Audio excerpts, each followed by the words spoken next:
उत्तर प्रदेश की मैनपुरी लोकसभा सीट, ये सीट वैसे तो समाजवादी पार्टी की परंपरागत सीट मानी जाती है, बल्कि ये भी कहा जा सकता है कि समाजवादी पार्टी की नहीं, अखिलेश यादव के परिवार की परंपरागत सीट मानी जाती है। 2024 के चुनाव में इस बार यहां से समाजवादी पार्टी ने डिंपल यादव को मैदान में उतारा है। 2022 में मुलायम सिंह के निधन के बाद इस सीट पर डिंपल को उपचुनाव में उतारा गया था। मैनपुरी से बीजेपी ने मंत्री जयवीर सिंह को तो बहुजन समाज पार्टी ने शिव प्रताप यादव को प्रत्याशी बनाकर मैदान में उतारा है।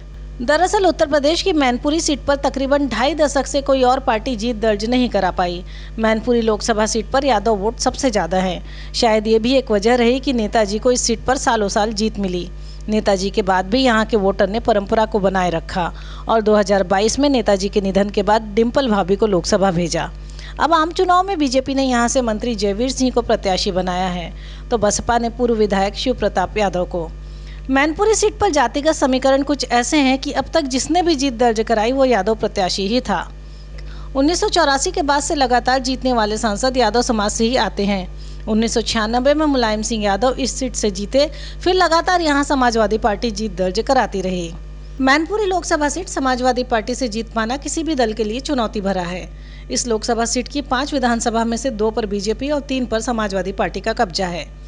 जातीय आंकड़े देखो तो सबसे अधिक वोट यादव कम्युनिटी के हैं, दूसरे नंबर पर शाक्य और तीसरे नंबर पर क्षत्रिय वोटर है। यादव वोटर की संख्या 4 लाख से ज़्यादा है, वहीं शाक्य तकरीबन 3 लाख और 2 लाख से ज़्यादा ठाकुर हैं। इस लोकसभा सीट पर ब्राह्मण वोटर तकरीबन 1 लाख हैं। यहाँ मुस्लिम वोटर 1 लाख से भी कम हैं, इसलिए इस सीट पर यादव वोट ही निर्णायक है। ऐसे में बसपा ने यादव प्रत्याशी को मैदान में उतारा है, लेकिन फिर भी समाजवादी पार्टी की इस पारंपरिक सीट को जीत पाना किसी भी पार्टी के लिए आसान नहीं है। इसलिए कहा जा सकता है कि इस सीट का चुनाव परंपरा, राजनीतिक विरासत और बदलाव के बीच का चुनाव है।